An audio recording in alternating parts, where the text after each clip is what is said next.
اعوذ باللہ من الشیطان الرجیم، بسم اللہ الرحمن الرحیم۔ السلام علیکم ناظرین، میں ہوں سمرین سید۔ میں صبح سے آپ کی خدمت میں نیک تمناؤں کے ساتھ اور دعا گو ہوں کہ مولا آپ کو سلامت رکھے نیک اعمالوں کے ساتھ۔ اور اس کے ساتھ آج میں آپ کو یہ بتانا چاہوں گی ناظرین، جیسے کہ آپ جانتے ہیں کہ ہمارا جو پروگرام کا آغاز ہوتا ہے وہ دعا سے جو کہ ہو چکا ہے، اور اس کے بعد ہم کرتے ہیں اپنی سنہری بات، اور اس کے بعد جاتے ہیں اپنے ثواب کمائی سیگمنٹ کی طرف، اور اس کے ساتھ ہی ہم جب یہ ختم ہو جاتا ہے تو آگے چلتے ہیں ہم اپنے ٹاپک کی طرف، اور اس چھوٹے عمل عظیم ثواب کے بعد اپنے ٹاپک کی طرف چلتے ہیں۔ کیونکہ آج آپ دیکھ رہے ہیں کہ آج میں آپ کی ہوسٹ بنی ہوئی ہوں۔ آج کیونکہ جو ہمارے فاروق بھائی ہیں اپنی کچھ ذاتی مصروفیات کی وجہ سے اس پروگرام میں حاضر نہیں ہو سکے، لہٰذا میں یہ پروگرام کروں گی، اور اس کے ساتھ ہی میرے سسٹر بریحہ بھی ہوں گی اور علی مصری صاحب بھی ہوں گے، جسے آپ پہلے بھی اس پروگرام اور دوسرے پروگراموں میں بھی ہدایت ٹیلی ویژن سے آپ انہیں دیکھتے رہتے ہیں۔ تو لہٰذا اب ہم چلتے ہیں اپنی جو سنہری بات کی طرف۔ آج جو سنہری بات میں آپ سے شیئر کرنا چاہوں گی ایک رسول خدا صلی اللہ علیہ وسلم کی ایک بہت ہی خوبصورت قول ہے، جس میں رسول خدا صلی اللہ علیہ وسلم فرماتے ہیں کہ تمام انسان گناہ کرتے ہیں، اور ان گناہ گاروں میں بہترین لوگ وہ ہیں جو توبہ کرتے ہیں۔ تو یہاں پر جو میرے نبی صلی اللہ علیہ وسلم فرما رہے ہیں کہ گناہ کے بارے میں بتا رہے ہیں کہ کیونکہ انسان فطرتاً جو ہے وہ اس سے کچھ نہ کچھ ایسا گناہ ہو جاتا ہے، چاہے وہ چاہے یا نہ چاہے، لیکن اس سے کوئی گناہ ایسا سرزد ہو جاتا ہے، لیکن اگر وہ انسان توبہ کر لیتا ہے تو یقیناً پروردگار عالم اسے معاف کر دیتا ہے، کیونکہ میرا رب کہتا ہے کہ میں نے جو ہے وہ توبہ کے دروازے تیرے لیے کھول رکھے ہیں، لیکن تیرا فرض ہے اگر تجھ سے گناہ ہو گیا اور یہ تو سمجھتا ہے اور تو شرمندہ ہے اپنے گناہ پہ، اور تجھے احساس ہو گیا ہے کہ تجھ سے گناہ ہو گیا، تو میری بارگاہ میں توبہ کرو، یقیناً میں جو ہوں معاف کرنے والا ہوں، کیونکہ میں جانتا ہوں کہ میرا رب جو ہے وہ کبھی نہ کہیں ایسے اس سے غلطیاں ہوتی رہتی ہیں، چاہے وہ چاہے یا نہ چاہے، لیکن وہ کر بیٹھتا ہے۔ لیکن میں اتنا رب رحیم ہوں، اتنا کریم ہوں، اتنا رحمان ہوں کہ اپنے بندے پہ ہمیشہ رحم و کرم کرتا ہوں۔ تو لہٰذا ہمیں یہی چاہیے کہ جب اگر ہم دن میں ہمیں اندازہ نہیں ہوتا کہ ہم دن میں کتنے گناہ کر جاتے ہیں جو ہمیں پتہ بھی نہیں ہوتے، تو یقیناً ہمیں چاہیے کہ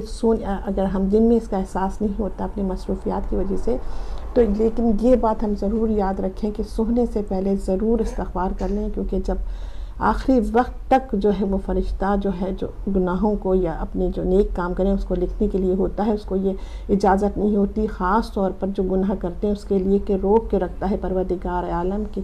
شاید کہ یہ سونے سے پہلے اپنی توبہ کر لے اور اپنی گناہوں کی معافی مانگ لے۔ تو یہ اس کا رحم و کرم کا اندازہ یہ دیکھو کہ نیکی جب ہم کرتے ہیں تو میرا جو فرشتہ ہے وہ ہماری فوراً نیکی کو لکھ لیتا ہے، لیکن جب بندہ گناہ کرتا ہے تو وہ رکا رہتا ہے اس وقت تک کہ سونے تک، کہ وہ شاید بھی سونے سے پہلے جو ہے وہ جو سارے دن میں جو سے گناہ سرزد ہوئے اس سے معافی مانگ لے۔ تو لہٰذا اسے یہ اختیار نہیں دیا پروردگار نے کہ اس کے جو گناہ کو لکھ لے جب تک کہ وہ معافی نہ مانگ لے۔ لیکن جب کوئی انسان اتنا بے حس اور کہتے ہیں بے حس ہو جاتا ہے، اس کے اپنے گناہ کو احساس نہیں رہتا اور وہ اسی طرح سے سو جاتا ہے، تو یقیناً پھر وہ جو ہے وہ گناہ اس کا لکھ لیا جاتا ہے۔ تو ہم یہ اس سے اندازہ لگائیے کہ اگر ہم ایک نیکی کرتے ہیں تو اس نیکی کے پروردگار عالم اس نیکی کے بدلے میں ہمارے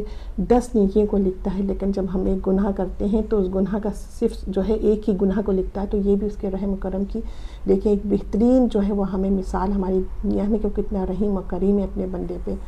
اور اس کے ساتھ جیسے کہ ناظرین ہم جانتے ہیں کہ آج کے جو ایام ہیں کتنے ہمارے غم کے ایام ہیں، اور جیسے جیسے یہ دن آگے بڑھ رہے ہیں، قیامت کے دن ہیں جو آگے بڑھ رہے ہیں، اور یہاں پر میں آپ تذکرہ کرنا چاہوں گی حضرت حور علیہ السلام کا کہ کس طرح سے ان سے یہ خطا سرزد ہوئی، کس طرح سے ان سے یہ جو کہتے ہیں کہ ایک گناہ سا ان سے سرزد ہو گیا تھا، اور انہوں نے امام حسین کے جو ہے گھوڑے کے لگام کو روکا، انہیں آگے جانے کے لیے روک لیا گیا۔ تو وہاں پر میرے مولا نے کہا کہ اے حر، تو نہیں جانتا کہ تیری ماں جو ہے تیرے غم میں کس طرح روئے گی۔ تو یہ بات کہہ کے وہ شرمندہ ہوا کہ یا میرے مولا آپ نے جو ہے وہ میری ماں کا تو نام لے لیا، لیکن آپ کی ماں اتنی عزت و حرمت والی ہے کہ میں تو ان کا نام بھی نہیں لے سکتا۔ اور اس کے بعد میرا مولا نے اس کے ساتھ ہی ساتھ جو ان کے پاس پانی تھا وہ انہیں سیراب کیا، پیاسوں کو اس کی فوج میں جتنے تھے انہیں سیراب کیا گیا۔ اور جب اس نے یہ انداز امام حسین علیہ السلام دیکھا تو اس نے جو ہے وہ لگام کو جو ہے چھوڑ کر اور اس طرح سے فکر میں رہا، پوری رات یہ فکر کرتا رہا کہ مجھ سے یہ کیسا گناہ سرزد ہو گیا کہ میرے پروردگار میں کس طرح اس وقت کے امام سے جو ہے وہ نگاہیں ملاؤں، اور پوری رات اسی کشمکش میں اس نے گزاری، اور آخر اس نے یہی فیصلہ کیا، اور اس نے اپنی جو ہے وہ بیٹی کو بھی بلایا، اپنے بھائی کو بھی بلایا، غلام سے کہا کہ نہیں بس میں نے یہ فیصلہ کر لیا ہے کہ اب میں جو لڑوں گا وہ امام حسین علیہ السلام کی طرف سے لڑوں گا، لیکن اس سے پہلے کہ میں اتنی شرمندہ ہوں، میں کس طرح سے ان کے سامنے حاضر ہوں۔ تو انہوں نے کہا کہ میرے جو ہے آنکھوں پہ پٹی باندھ کر مجھے لے جاؤ، کیونکہ یہ میرے مولا وقت کے امام کو سب کچھ پتہ تھا۔ تو انہوں نے کہا کہ جاؤ، ہمارے ایک مہمان آنے والا ہے۔ حضرت عباس لمدار سے کہا اور اسے بلاؤ، اس کی عزت و احترام کے ساتھ میرے سامنے لے کر آؤ۔ جیسے وہ آیا، اس کی پٹی کھول دی گئی امام حسین علیہ السلام نے، اور اسے سینے سے لگا لیا۔ تو دیکھیں میرے مولا نے کس طرح سے